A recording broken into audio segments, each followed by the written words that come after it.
Good evening and welcome to the Pompey Politics Podcast. I'm Ian Tiny Morris. And I'm Simon Sansbury.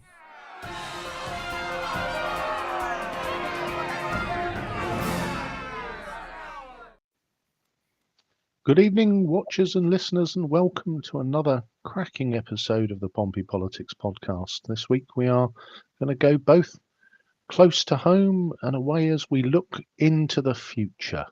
So we've got a combination of Tuesday is another full council meeting, and I think it was last Tuesday, Charlie 3 rocked up at Parliament to lay down some sweet beats and tunes as he did his King's speech to outline the government's plans for the next year.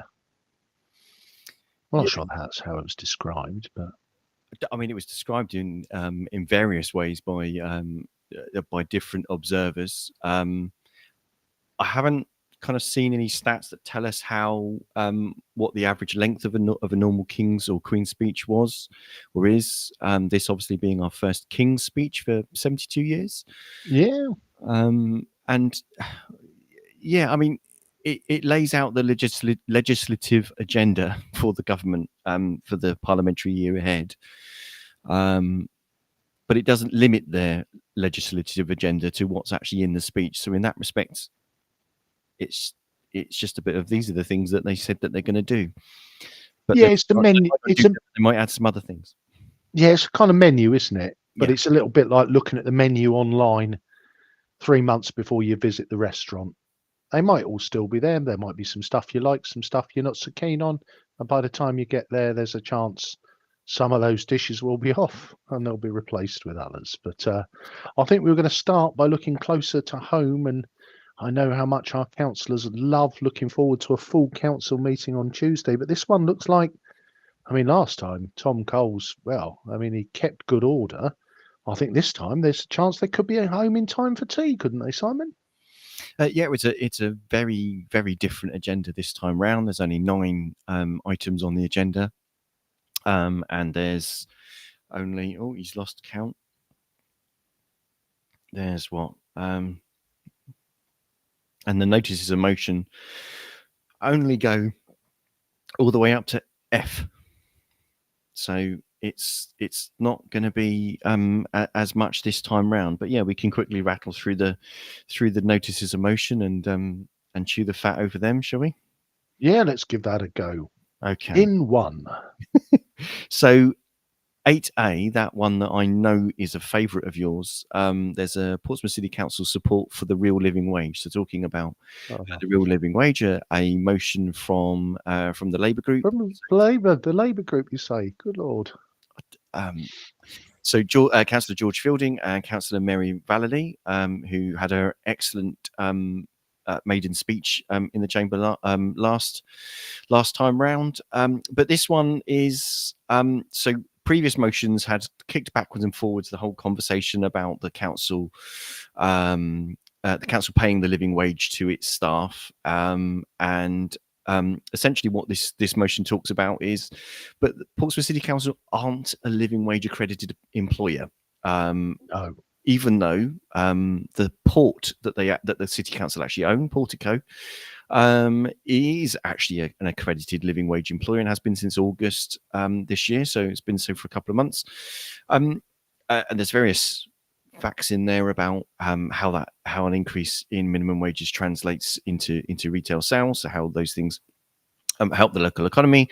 But basically, this motion says, hey, can we do some stuff about getting ourselves accredited, or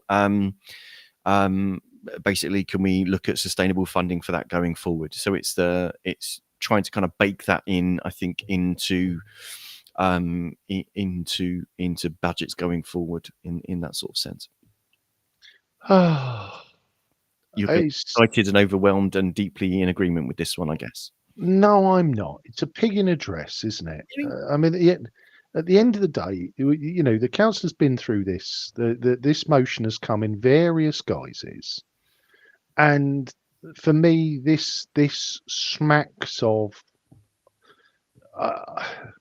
It feels like a gotcha motion to me, because there's an element of, I don't understand what the accreditation is for living wage. I don't know what that does for you in terms of whether that makes you a more attractive or less attractive employer.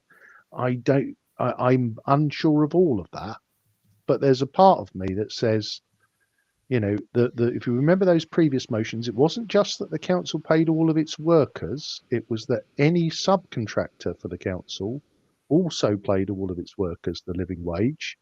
And our friend, the jovial Steve Pitt, back at the time when he wasn't council leader, pointed out that that would tear I can't remember, it's 6 or 12 or a multi-million-pound hole in the finances that couldn't be filled. So this one looks like there'll be a lot of talk, and shouldn't we all do good stuff?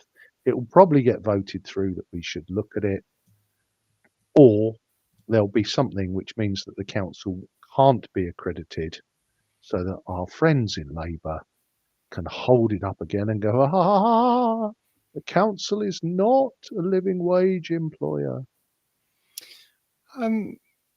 I don't understand. To be honest with you, I don't get the kind of, unless there's some sort of technical reason why it can't be, which will be interesting to hear on the debate. But to me, it seems quite a sensible thing. In quite a few areas of the council, they struggle to keep they struggle to recruit and retain staff.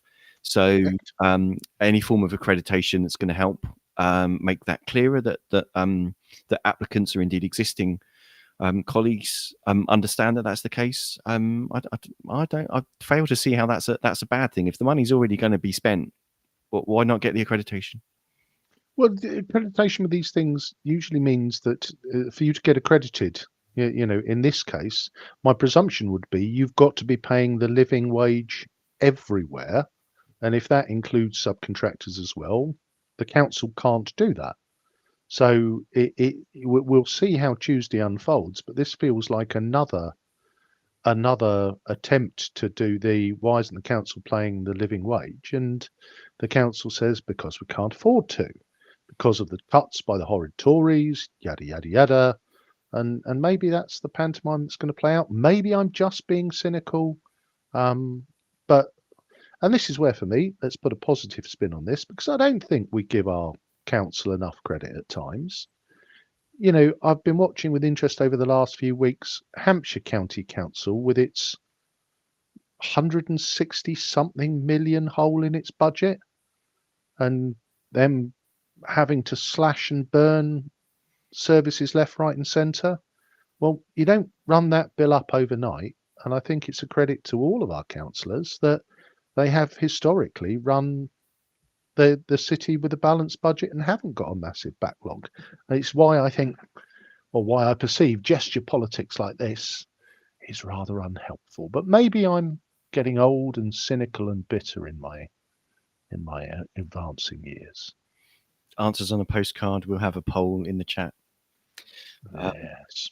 As to whether you're cynical. So 8B is also from the Labour group, so from Councillor Graham Heaney and Councillor Yinka Adeniran, and that's asking for the council to consider basically being involved with the age-friendly city project. That calls on several things. There's some information on the sorts of things that that planners or that designers of city policy should be kind of considering. It looks at things like essentially having an age-friendly community with the opportunities to enjoy life and feel well, to participate in a society and be valued for their contribution, have enough money to live well, feel safe, comfortable and secure at home, having access to quality quality health and care. Talks a bit about the various ways that transportation, kind of basic things of making sure that the pavements are flat and level where possible, so that they're not a trip hazard, that they're safe and well lit. I know trip hazard pavements is an issue close to your heart. So I've got my piece of pavement, without wishing to derail this, after just two and a bit years. Well, that's the Mauritian tactile curb is now there. I'm delighted it's finally arrived. But progress. I expect it is progress on someone's social media soon. So Yeah, to be honest with you, a lot of these seem like common sense things. So hopefully they're things that are being considered. About having houses with elevators, wide passages, even floors with no stairs, having access to health and social resources within kind of Yeah. residential areas, so that as people get older, they're not having to deal with being in unfamiliar areas, or indeed feeling unsafe going out into places, so that kind of leads them isolated at home. Mm. Having access to safe, affordable, accessible public transport with helpful drivers and station staff. So all of those things hopefully are pretty kind of common sense, and should be kind of the norm with regard to how we design our communities. Mm. So hopefully there's no kind of shock as to that's not something that people could disagree with. And if anything, I think a lot of those things that's calling for don't just apply to older people. They apply to lots of other groups as well. So Yeah, sense. and I think this one is a very noble cause. And I think when you look at the built environment, I think it is, it's one of those things where actually to build in accessibility and to look at the community spaces that you design, then I think it is absolutely, it is right that you should build these things in. I think the challenge comes with a packed dense city that is multiple hundreds of years old, and that's where there's always this tension. If we look at the Guildhall Square as an example, with the library and the council offices, they are not, the most accessible buildings that you're ever going to come across. Yes, there are ramps, but they're relatively steep ramps, and they are kind of in the centre of town. But it is that piece where I think very, very essential to build in going forward.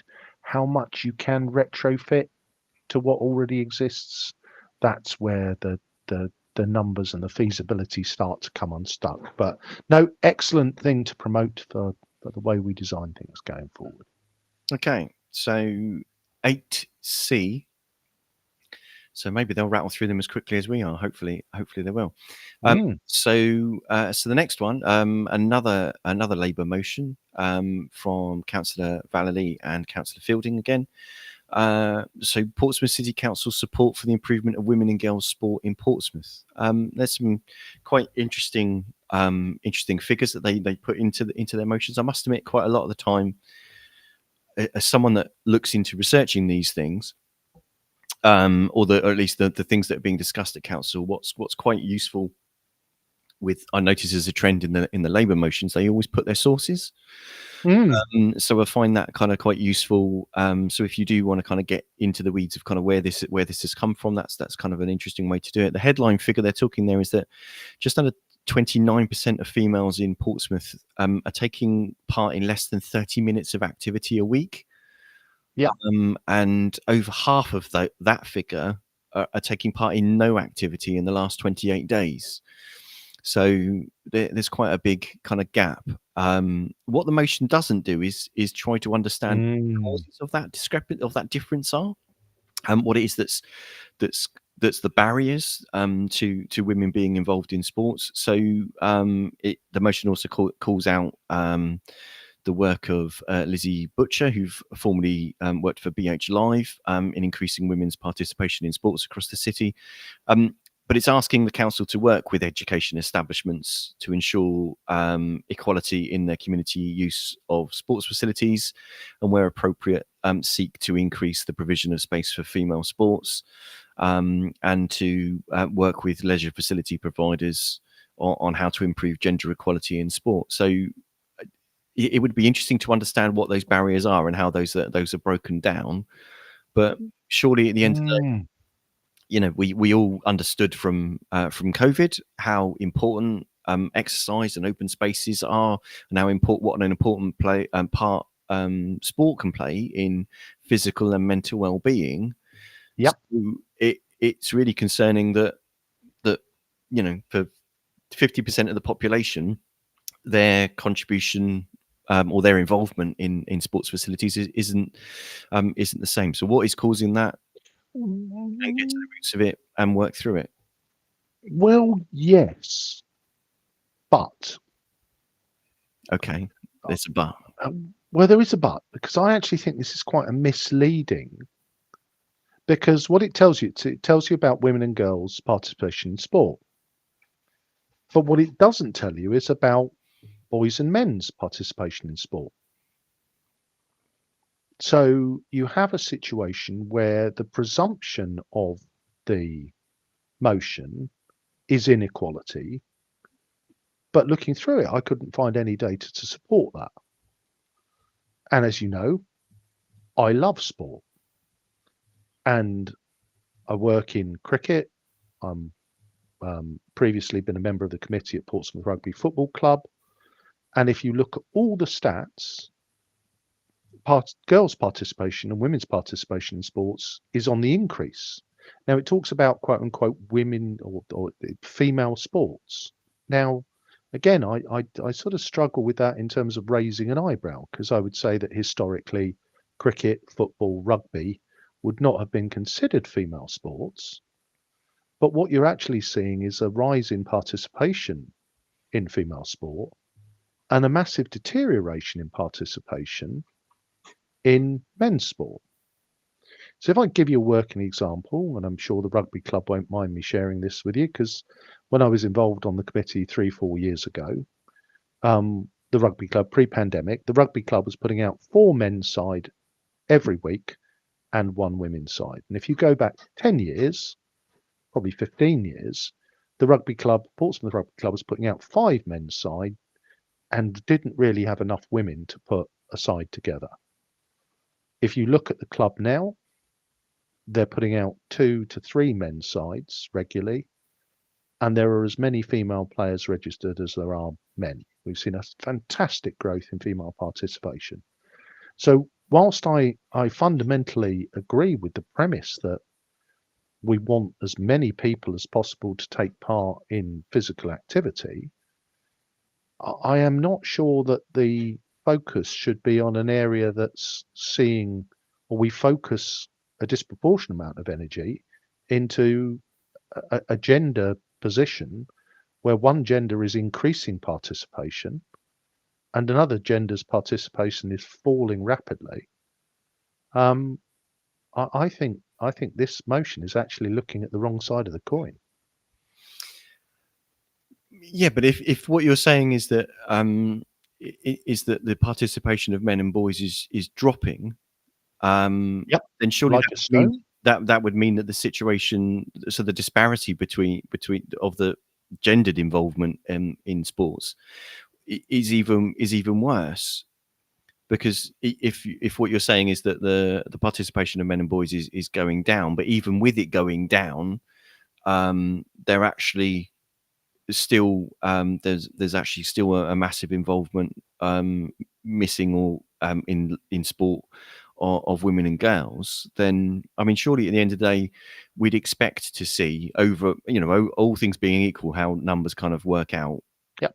that the participation would be reflective of the diversity of the population. And if it's not, and if it's as far out as these metrics say that they are, then it's worth understanding what those barriers are and addressing those. That doesn't mean that that's to the detriment of sport inclusion of men and boys, does it? It just means that we need to understand what the barriers are to women and girls being involved and remove those barriers. No, it depends how you want to see equality reached. If you want to see equality reached by men's and boys' participation falling to such a level that it falls down to the level that female participation is, then you've reached parity. I personally don't think that's something to be celebrated. And as I say, the trajectory of both at the moment is they are going to meet in terms of parity fairly soon. Because if you look at the change in the dynamic of women's football, women's rugby, women's cricket, they are all being shown on mainstream. There is a lot of external energy being put into those sports, and I absolutely celebrate that. I think the piece for me that and again, this is one of those things where, well, why isn't there a men's? I'm not saying that. What I'm saying is that if we should be looking to increase participation in sport for everybody, Absolutely. and I think that from everything I learn and know through my involvement with cricket and rugby, is that female participation is on the rise. It's on a growth curve, and we should continue to invest in that. The flip side of that is that participation by boys and men is falling like a stone, and I don't see motions to address that. Okay, see that point. So we'll see how that one calls out. But the things that it's calling for, to be honest, are pretty sensible with a lot of these things because of our system. Obviously, we've got a cabinet system of administration in Portsmouth. A lot of these things are calling for the cabinet member to do X, or to write to person Y, or calling on the local MPs to do X or Y. So it's really a case of kind of putting onto the books. I think these are the things that are being highlighted. It is of course interesting that there aren't any motions from the from the Liberal Democrats Nope. on this one. So read into that. Well, does that signify something in the sense of that the opposition parties feel a greater need to demonstrate that there's a voice, or that they've got that they're identified to say? I don't know what that in itself says about how a council works, or indeed about the focus of the administration. But obviously, opposition parties have got much more to gain by trying to gain the momentum, as it were. And get voices heard. Well, I think it's always something strange, isn't it, where the Liberal Democrats bring to full council a motion for them calling on themselves to do the things that they can already do. So, yeah, I guess we shouldn't be that surprised. But what have we got in number 3 or 4? 4, number 4. So 4 is about supporting local producers. So this is from the Conservative camp. So Councillor Benedict Swan and Councillor Lewis Gosling, basically calling on the council to recognise the huge contribution, and I'm quoting from it, made by our regional farmers, growers, wider food and drink industry to our local economy, environment, and wider rural communities. It calls on some things about making space at the international ferry port to showcase local products and local food and etc. food and drink, so that people coming into the ferry to the cruise terminal can see them, and also about encouraging residents where possible to shop locally. What's your I had a look on it. I came up short trying to find any local farms in the city, but well, in the city, this is a slightly strange one, isn't it? Is that again, our chums in Milton, I'm not quite aware of. Not Milton, Copner.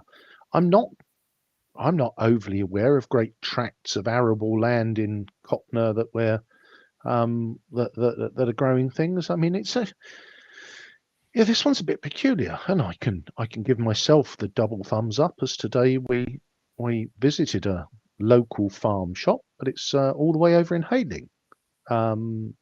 Shout out to Stoke Fruit Farm Shop, which is excellent and does some local produce. But if I was to claim it was in Portsmouth, I'd be fibbing. I think there is a piece where, it is great, for people to shop local and to support local growers. But I'm not, as somebody who's a bit of a foodie, and in fact, I asked this there is a Facebook group called Portsmouth Foodies, and I asked this a while back, unrelated to this, which is that, do we have in Portsmouth a regional dish, or like a culinary heritage? And I think the consensus, apart from, Mick's Monster Burgers are somewhat of an iconic vendor. I'm not sure we've got anybody to support. There's some good local brewers. And I mean that I mean maybe the fact Um, we don't know about them is why this motion is needed, because we don't know about them. oh, And they do exist and they're out there. So our apologies if we're doing a disservice to frustrated food and drink producers in the city, that we don't we you know, we're aware of. You know, there's some places in Hillsey Industrial Estate. There's the gin distillery, is it down Eastney? So yeah, there's, yeah, there are definitely some places, but from a perspective of actually there's an opportunity here to showcase local food, and you know, there are, you know, farms over the hill, etc. So obviously not within the bounds of the city, but they are still at Yep. least local, that would be perhaps of interest to those visiting the city on cruise ships. So I don't know, the very fact that we don't, you know, we can perhaps with a slight bit of bemusement or ridicule about, well, where's the field of cows in Hillsey kind of thing, but there's not the Oh no, I just, doesn't mean that this isn't kind of irrelevant, and yeah. this isn't a relevant thing, and maybe calling for more attention to be called to that, and showcasing that is a good idea. I mean, when you go to pretty much anywhere else, they'll be showcasing local products. So Yeah, no, and to that point, we have got some great ones. You know, again, it's more across the road in Hayling Island. The Northerny Farm there does fantastic ice cream. Every time I go to the new Theatre Royal, it's at the interlude. I am poised with tub in hand. Yeah, you talked about in Hillsey. There's the Chili Mash Company who are well renowned, and I think that's possibly why I'm a little bit quizzical about this, because I am interested in, you know, local producers, and you know, as you go out through the back of Havant, there's the Adstein Farm, the Happy Pigs, as many people know them to be. You know, there are, I think, like you say, surrounding Portsmouth, there are some really good local producers, and yeah, maybe this is the we really do need to do more to celebrate those folk who are on our doorstep doing a jolly good job. and if you are a local producer of food and drink, by all means get in touch with us, and maybe Yeah, we'll have an episode on it where you correct us and point out that there is lots of stuff yeah, being produced locally that we'd love to champion. So please do either message us on Facebook or give us an email, studio@pppodcast.uk. So the next one, so 8E is Chloe's motion, and this is from the Portsmouth Community Independents. That's councillors Kirsty Meller and Cal Corkery. This is calling on the council to draw attention to the issue of coercive behaviour, and the sad news that Chloe Holland took her life after years of being the recipient of coercive and controlling behaviour from her partner, and took her life as a result of what she'd been subjected to. What this motion is calling for the council and to write to the MPs and to the Hampshire and Isle of Wight Police and Crime Commissioner Donna Jones, to raise the issue and to request that government consider the possibility of creating a specific statutory offence of manslaughter by coercive or controlling behaviour. So indeed, it's a very serious subject that I'm sure will be worth getting looked at. I've just temporarily lost Ian, so hopefully he'll be back in a moment. The last motion that's on there is about the Families First for Children PathFinder. So that motion is by Councillor Simon Bosher and Lewis Gosling, so from the Conservative camp, and that's calling for the council to make some bids for so the second wave of PathFinder funding, and if there's still chance to do so, to look at further consideration and refer back to council for the rationale of such stance being taken if there isn't a chance to actually do that. And it also calls on the council to try and coordinate with reference to applications and for funding and support requests from third sector providers, and to either align and support such applications, and to take the lead in making them, and to basically to help making those and progressing such funding requests. So Ian's back. So Ian, sorry. Our platform completely disappeared there. Oh, Suddenly told me you were unavailable. So oh, yeah. But I've found my way back. We were just inviting sponsors to contact us, and we would happily yeah. promote their products, and then everything disappeared. But I'm back. Welcome back. In the time that you were gone, I covered 8E. Chloe's motion, which was basically calling on the council to engage with Hampshire and Isle of Wight Police and Crime Commissioner Donna Jones and the two local MPs, Stephen Morgan and Penny Mordaunt, about raising the issue with government about considering a specific statutory offence of manslaughter by coercive or controlling. And then moved on to the Families First for Children PathFinder, which is essentially asking for the council to seek funding for the second wave, to look at ways to get some funding behind that, and also to engage with third sector providers that might also be making funding requests, to try and help basically coordinate those, and assist with those. Essentially, is what that's doing. But it's it looks to look for family help and providing support at the right time so that children can thrive with their families, and making multi-agency decisive protection system that works, and unlocking potential family networks, and putting love and relationships in a stable home at the heart of being a child in care. So lots of things there that again seem like a great deal of common sense. I'm sure there isn't going to be any discord on that one. Can't see any discord on that. Again, the cynic, if there's a cynic about, might see there was a lot of funding was put into Home Start many years ago. That funding has reduced down, and now the council's being invited to bid for new funding. This is an area where I believe early intervention funding gives you the best chance of success rather than trying to repair the damage later. So yeah, my hope is this one would fly through. Indeed. Okay, so that was the motions. Marvelous. That was the notices of motion. We haven't seen the questions to cabinet members yet. They're not on the agenda just yet, or I couldn't see them on the link. So so hopefully there won't be that much disagreement or distress in the chamber.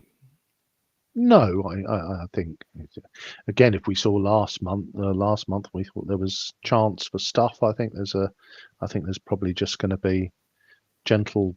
There might be the odd points of order, but I think we should fly through. So should we switch chairs then? Because usually it's you doing the heavy lifting and me just ranting and roaring about various things. So it's now your chance to take the floor. So in what is all, I think, I don't know whether it's definitely going to be the last chance saloon of the Conservative government to have their King's Speech, because I think technically they could carry over the election into early 2025. I believe the latest is that it can be held is January in 2025. I can't. I mean, not me. I can't see that being at all likely, because the last thing people are going to want to be doing is campaigning on wet, cold winter doorsteps through December and through the Christmas and New Year period. I think that would make the Prime Minister even less popular than he already is with certain members of his own party. So. Yeah, so we'll presume this is the last King's Speech. There were 21 pieces of legislation. I don't intend to go through them all. We'll pick out a couple of highlights, or lowlights, depending on your point of view. So the first one The offshore petroleum licensing bill. This is one that says that effectively will allow new drill sites in the North Sea to extract natural gas and oil to reduce our over-reliance or our ongoing reliance on foreign fuel. Sensible and pragmatic, or part of the bonfire of the green? I mean, we had a bit of a discussion about this before when we talked about the delay to the switch to EV charger, EV powered cars, for new car purchases. I'm split on this, because at the end of the day, you stop burning fossil fuels, because it's literally destroying the planet and making making, and it's going to make vast parts of it uninhabitable, and certainly very difficult for people to live safely and to grow food and and have access to clean water. All of those things that we probably don't even understand the big impacts of yet. So burning more of it doesn't seem like a really logical thing to do. The argument that the government seems to make about this will give us energy security, but this oil or gas isn't only sold into the UK market; it's sold on the world market. So it will go to whoever pays the producers for that produced material. It was interesting seeing on one of the political programs, one of the members of the Conservative Party trying to say that in extremis the government could pass legislation forcing that production to be sold in the UK, which was an interesting thing for a Conservative party member to claim. Which was essentially renationalising gas and oil production. So I don't know. It's going to make the gas and oil industries a lot of money, and they're already making a great deal of money. And as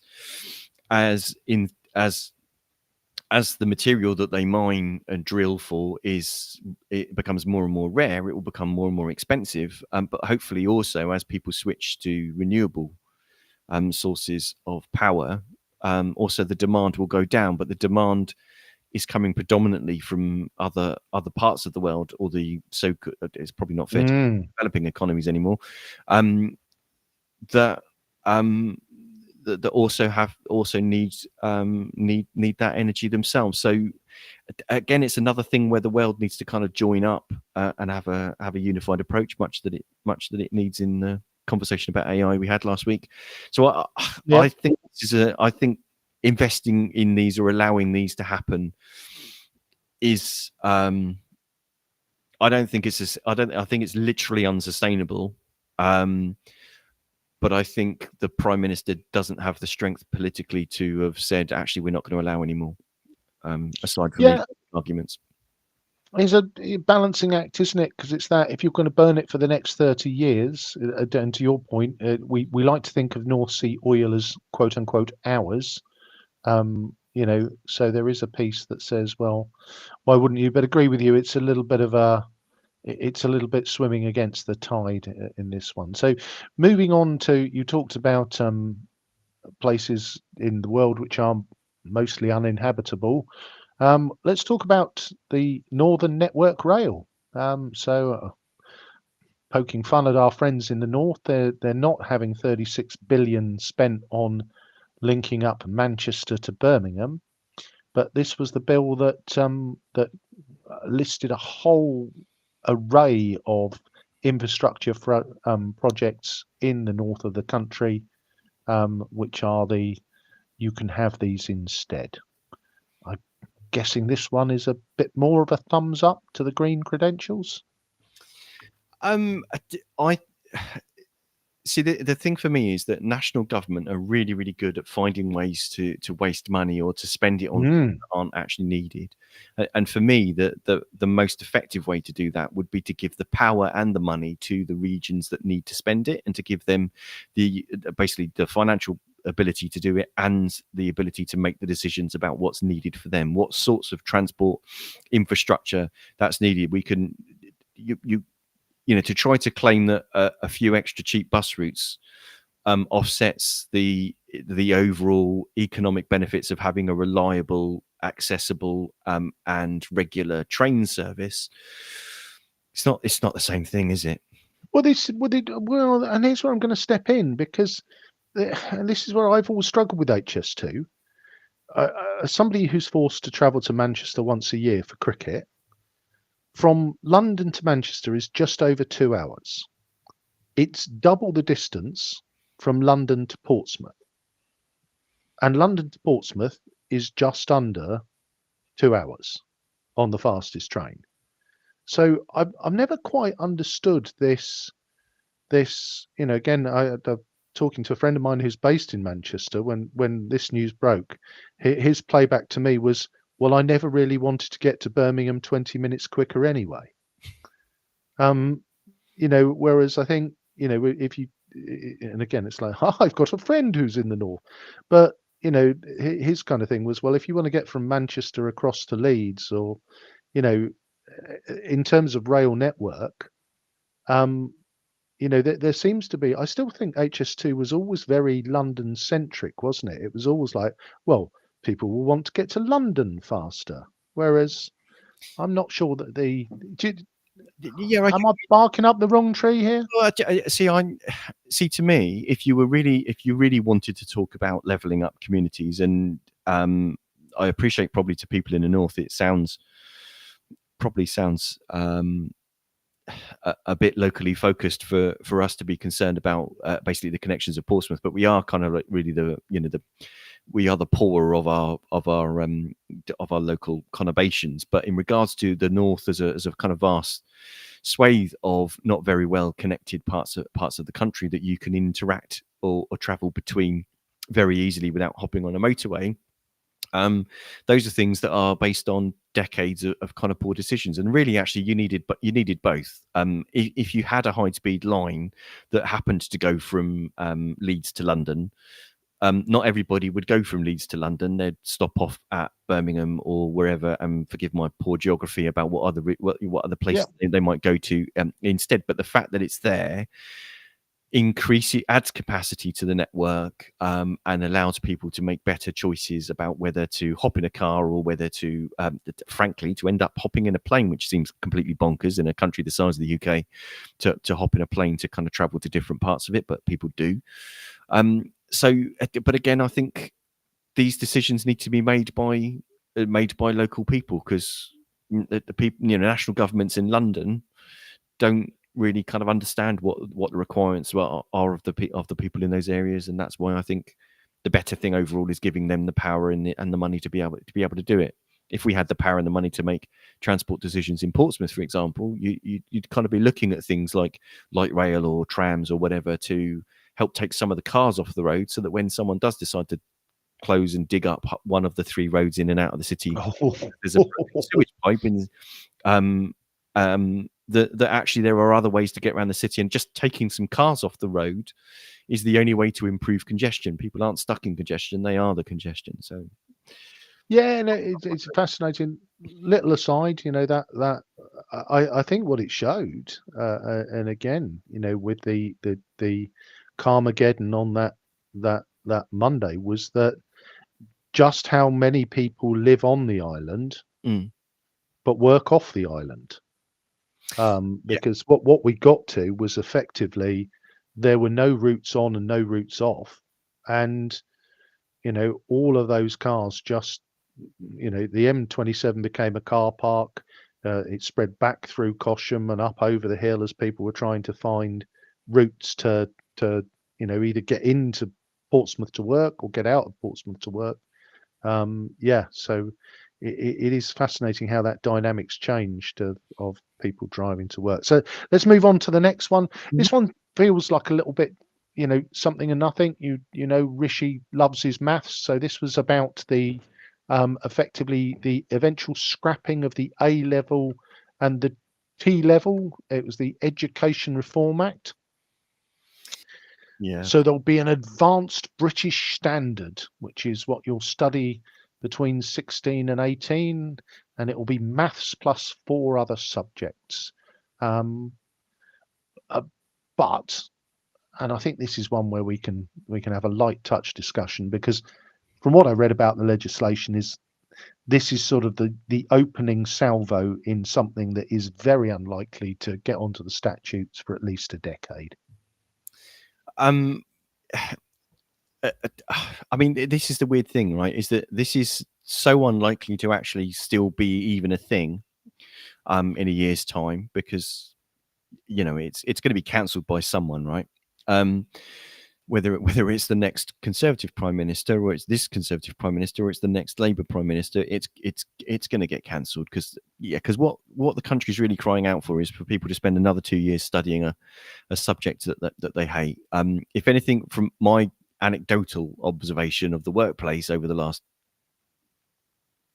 few decades, is that yes, there more education is needed around maths, but it's not to the level that this seems to be aiming at. It's actually to be honest, it's actually pretty basic levels of maths that don't need to be whatever you could recall an A level. It's actually kind of simple stuff like understanding percentages, understanding budgets, understanding how mortgages work. All of those sorts of things would be much more useful, that don't need to be some form of higher education. So I see this as just another review, or not just another top-down policy of higher education this time, that is just going to take more time and energy away from teachers actually doing teaching, which is what they keep saying they want to be doing, but they're not being allowed to do it. Do you include the preparation of bar graphs in that? Well, of course, an improvement in basic level of maths understanding would help people not put out spurious bar graphs, regardless of what political persuasion they may or may not have. Marvelous. So we got a couple more to go through. Football regulation. Who cares? We're going to move on from that, because I didn't understand it, and there's no chance of you. We're going to kick that then. Housing reform. So an end to no fault evictions. They keep talking about doing this. Why don't they just do it? Yeah, a strengthening of the ability of a landlord to evict antisocial tenants, and then a change in leasehold, in terms of new houses that will be built will not be sold with leaseholds, and an adjustment to, I think, when they sell you a flat, the length of the leasehold. All seem like pretty sensible stuff to me.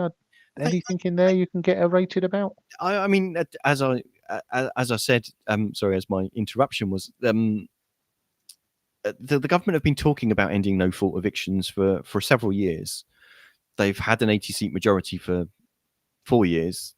Why haven't they done it yet?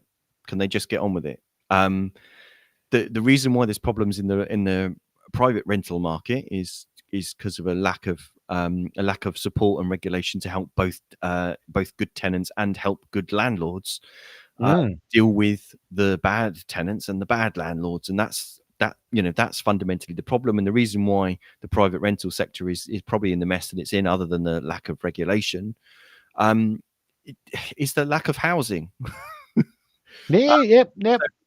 I find it. I'm always bemused by a party that keeps talking about how market forces and they're experts in the market and free markets and the economy don't seem to understand that if there's no supply but lots of demand, prices go up.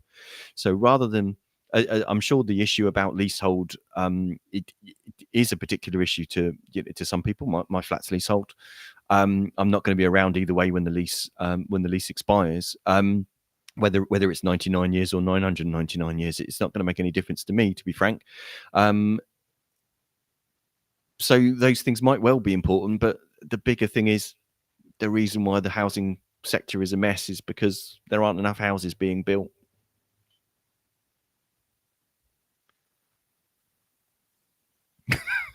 Yeah, no, and I guess it's there is an element of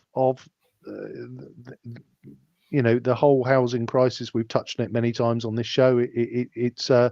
It's another one of those ones that everybody agrees it should be fixed, but nobody can agree how. Yeah, they want them built somewhere else. It's like with cars, isn't it? Everybody wants other people to give up their cars, but not get it to be someone else. And likewise with housing, everyone wants there to be more housing, but they don't want it to be where they are. Yeah. And there's a fair bit to that argument. We could take the new town approach to that, but that requires investment in infrastructure, right? Which is, again, it's just this lack of joined up thinking. It's and even with the new town, you look at out of the back of Fareham, Wellbourne has been on the cards for 10, 15 years, in terms of the space is there, the land is there, the will is there, but somehow they still can't manage to get it across it's the been line. going on so long, they're going to call it well retired. Well retired. Maybe it'll end up as a retirement village.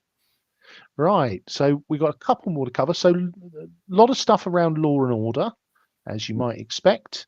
So Leaflet fighting. the return of whole life tariffs for some murderers. There was definitely been some backwards and forwards over previous decades over whether you can issue somebody, whether it is humane to issue somebody a whole life tariff.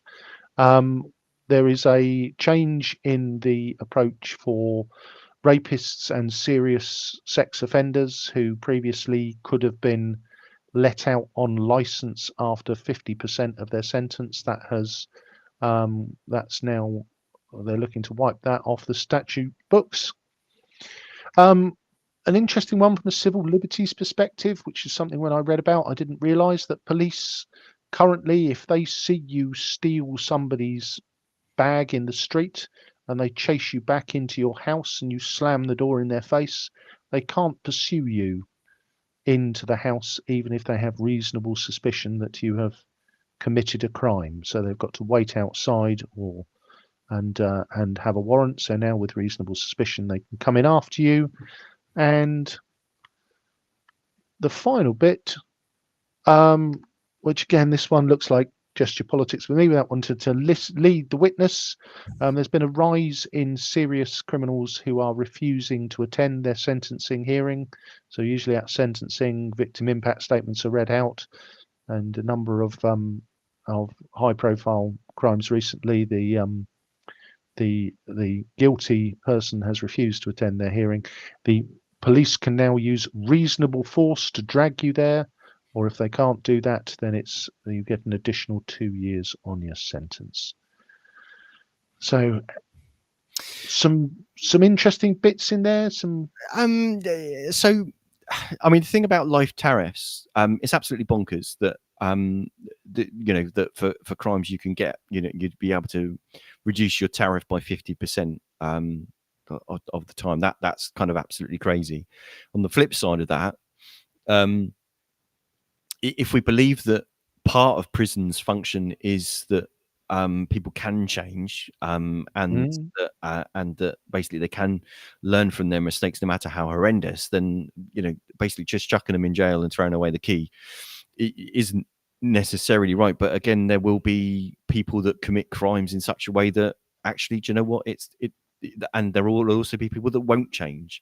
So I think the presumption of the fundamental issue is the presumption of being able to get 50% of your tariff off doesn't sit well. So I can understand that being changed, but changing tariffs and changing probation mechanisms is one thing, but sadly, there's a very, very small percentage of people that actually get convicted or even charged with certain offences, and especially sexual assault, serious sexual offences. Yep. So in that respect, I don't know how much of that is serious and useful, or just playing to the gallery and kind of headline writing for certain papers. But actually catching people and convicting them, is even under the existing tariff structure is surely a much more useful thing to do to improve the safety of the public.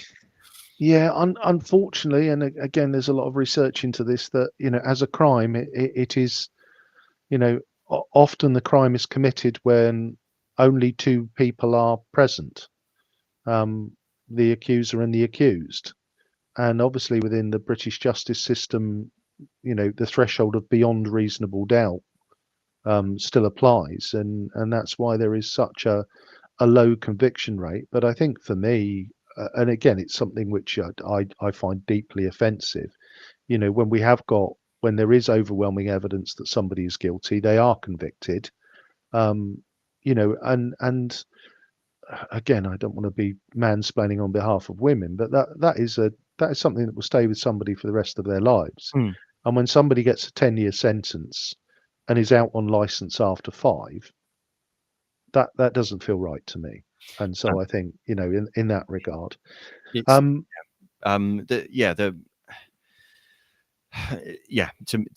to me, how long you get sent to prison is only really an effective deterrent if you truly believe that if there's a chance that you're gonna get caught. you can get caught. Yeah, definitely. So with your civil liberties head on, Mm. how do you feel about the Rozzers chasing you down the street and being able to follow you into your house with you brandishing your stolen mobile phone?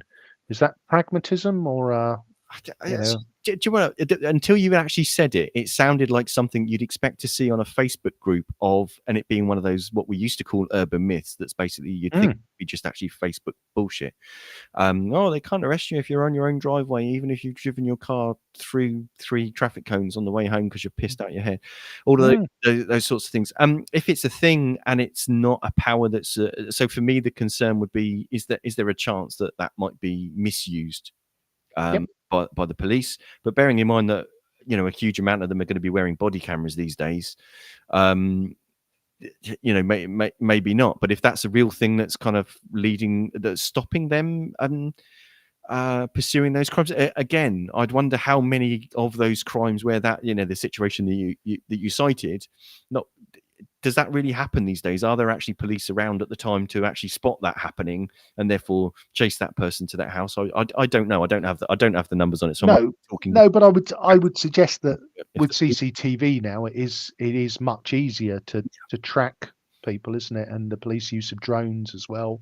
Again, if they're able to track somebody back to their home, and it is the truth that if they unless the police have reasonable suspicion that another crime is being committed in the house at the time, they don't have power of entry just based on suspicion. So that one looks reasonable. Dragging the guilty person up to the dock to get them to hear their medicine. I think the reasonable force thing is just going to fall over the first minute a lawyer gets involved. So it's not. I can't see that really happening. And I mean, if you want to go back to the 1970s and kind of beat someone into submission to go into the dock, that's not kind of what we're talking about, is it? I wonder whether, in all practicality, that's ever going to happen. But someone facing sentencing consequences from not being willing to literally face justice, I think that's a fair and reasonable thing, if I'm really honest. Yeah, no, I think it's, and I guess it's that it says to our earlier thing, doesn't it? If you're going to get a whole life tariff, then giving you an extra 2 years probably doesn't matter. So we'll cover and this one grabbed a lot of headlines, and again, it's a bit of a civil liberties issue, or is it a health issue? And where does the government? So the age for smoking, it's going to go up 1 year every year, so that anybody who's 14 at the moment will never legally be able to buy cigarettes. Having worked in retail many years ago, there is absolutely no bloody way anyone is ever going to be able to enforce this. Well, interesting. Unless you start asking for ID from everybody that comes to buy cigarettes, how are you possibly gonna be able to tell whether the person that was born the year after this thing came into force or the year before this thing came into force, unless you literally just start asking for ID on every single occasion, which I guess is possibly reasonable. But yeah, I don't know. I mean, smoking's obviously really bad for you, and sensible people should. I mean, I used to smoke, so I can be a hypocrite here, I guess. Yep. But there are also lots of other things that we consume legally, or indeed that are consumed illegally, that aren't necessarily healthy or that are unhealthy. I think that this is incompatible with the idea of look, you let people, you inform people of the risks. They take that informed risk, and you tax and regulate in order to make sure that that people are basically making those decisions in an informed way, and that it's kept out of the hands of children. Yeah, I just don't. I'd see this falling on a practicality. It just seems a weird one. It's a very, very kind of, where did this come from? As a kind of like an argument. It's not. It's something I could see a different party, not the Conservative Party. I could see, you know, a much smaller party possibly kind of arguing for. I don't think. But yeah, I just don't see it working. I just don't. That's the problem for me with a lot of these things in this speech. I just don't see them working. Yeah, I mean, this one I think lacks practicalities. I think it's one that I can't see anybody standing against. You know, there's going to be the vocal minority of, you know, Forest, I think it is, who are right to enjoy smoking tobacco. I can see that kind of libertarian angle, but I can't see anybody getting aerated enough to vote against it. I think, like you, my concern isn't around practicalities, it's around the fact that, as far as I'm aware, the smoking of marijuana is still illegal. But if you stroll the streets of Portsmouth in any of the main conurbations, the air is heavy and heady with it. It's not a food or a drink producer. Maybe that's the farming that takes. That could be possibly there are farms there. So there you go. We've been on a whistle stop tour of two major events, or well, one's going to happen on Tuesday, and the other may or may not happen over the next 12 months. Might only be 7 months if it's a May election. Do you think it signifies anything for when what the timing is of the general? No. I think I mean, my thoughts on the general at the moment is I think everybody has stopped listening to the. I don't think it would matter what was in this bill. I think the electorate generally are fed up with the Conservatives. I think even the Conservatives are fed up with what passes for conservatism at the moment. I am unfortunately resigned to the fact that the next election is going to be a massacre for the Conservatives, and you know, it is an element of whether we see a centrist Labour running the country, or whether, when they've got the keys to number 10, they lurch left. Only time will tell. But I think Rishi will hang on for as long as he can, hoping that the tide will turn. But I think it's, if you want my 10 shillings on the table, I think it's an October election next year. Well, he's certainly got nothing to gain at this point from going early. So unless something drastic happens, and look, in 2019, after the results of that election, people were talking about it would take basically decades for Labour to be in a position where they could potentially even form a minority government again. And here we are, 4 years later, looking at that being extremely likely. Not that anybody should be complacent, because the electorate do what I think they should. So I think the PM is going to leave it as late as possible to call the election, but it does. I did wonder at some point whether they were going to go for May next year to tie it in with the locals, but I think it's more likely that it's going to be autumn next year. Absolutely. So you've been listening to the Pompey Politics Podcast. I've been Ian Tiny Morris. And I've been Simon Sainsbury. Please do join us next week at 6:27, where we will be joined by Councillor Matthew Winnington, who is the Cabinet Member on Portsmouth City Council for Health and Wellbeing, and he will be talking to us about the Pharmacy Summit that is also happening next week in Portsmouth. So come back to us then. Do remember, please, to like, follow, subscribe to make sure you don't miss out on the episode, and please do drop us a comment or a review if you can't send biscuits or tea. Yep, and give us 5 stars, because we are good. We're not at all biased, but yeah, please do. And see you next week.